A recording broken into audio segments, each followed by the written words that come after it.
outfit of the day. The struggle is real, pero ang ganda ng katawan mo. Hindi, may mga something. posts din akong kalokohan minsan na. I mean, pag nakita mo, pero kailangan mo lagi basahin yung caption. Kasi wala siyang point pag hindi mo binasa yung caption. Ganun. Pero yeah, the struggle is real. The struggle is real. Wait, woke up like this. Thanks. Alex, yung isang post mo na na parang may hiniram kang singsing.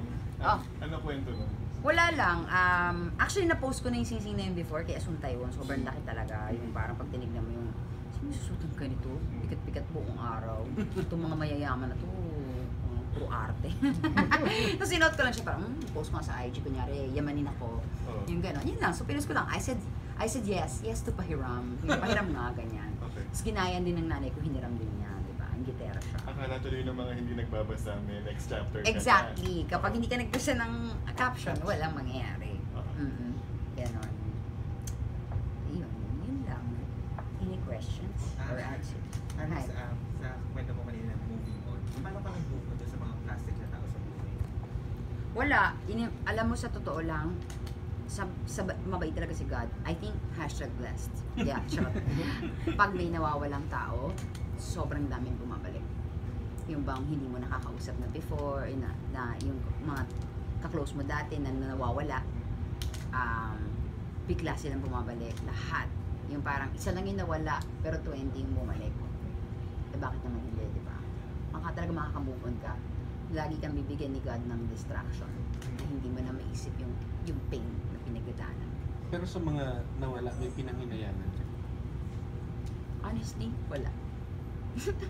Kasi kung titignan mo, there is a reason kung bakit sila nawala, and there's also a reason kung bakit hindi mo sila pinaglaban or bakit hindi ka nila pinaglaban. Yung ganun. Alex, 2019, mas aarte ka, mas magsusulat, anong mas marami mong I think gagawin? magbubuold ako. Papagawa akong boobs, papabotox. Yun ang plan ko. Ano nasa maging bald, so bold. Oo. After bald, we go gold. Yeah. Hindi, sana magawa ko yung mga gusto ko. Yung, ito nga, itong movies na naka-line up. I think kailangan ko mag-TV. Although hindi ko siya magawa because syempre yung mga roles nagre-require ng wig. Hindi ko kaya yung 24 hours nakadikit sa ulo ko. So as of na talagang pahinga ko, and it's also a good thing dahil kasama ko yung pamilya ko. So yun lang ang focus ko sa ngayon. Pero yun nga, sana makapag-TV.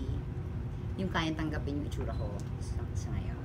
So marami ka rin palang sinacrifice dahil sa buhay. Sobra. As in, after ko magpakalbo dun sa shooting, di nakigana ako sa unan, di ba? Tapos gumaganon na yung hair. Sabi ko, ang hirap pala maging kalbo. Parang tumutusok yung buhok sa unan. Tapos biglang, di ako makatulog, na-realize ko. Nakaibig sabihin, hindi na ako mag-work after this kasi wala akong hair. Wala rin akong ipon. So, good luck to me. Yan. Oo. So, yeah. Pero may mga offer na dumating. Ang dami. Ang dami. Kaso Yun nga, kailangan mag-win.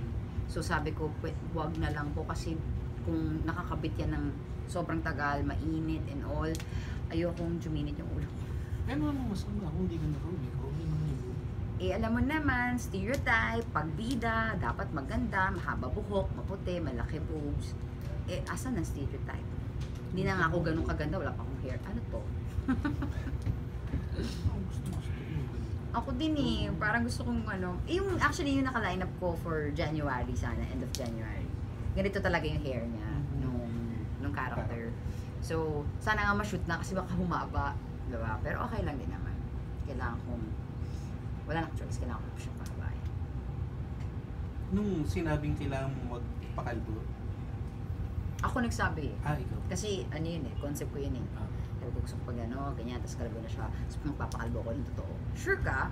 Oo kasi mas realistic tignan, mas maaawa ka, ganun, mas... Kasi pag prosthetics normally, madidistract ka tinitignan mo kung, diba, yung ganun. So, totohanin na natin para maganda. So, yun, ginawa ko siya. Tsaka, matagal ko na siyang pangarap At least nagawa ko in my life. No regrets. No regrets. Charot. Meron din. Charot. After 20 years, hindi mo talaga maiwan yung showbiz, no, Alex? Kahit nag-attempt ka na maraming beses, parang dito ako. araw-araw, may maganyan akong moments. Ayoko na. Kaso 50 years ngayong contract ko. So, how can you ayoko na?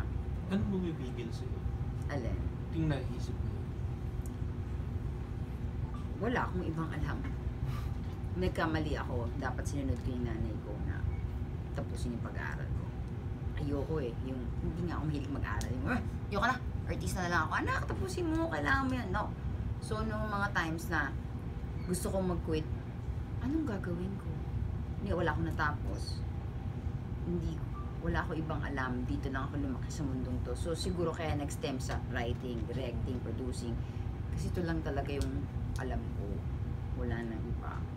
Pwede kaya akong call center. Charot. Yes.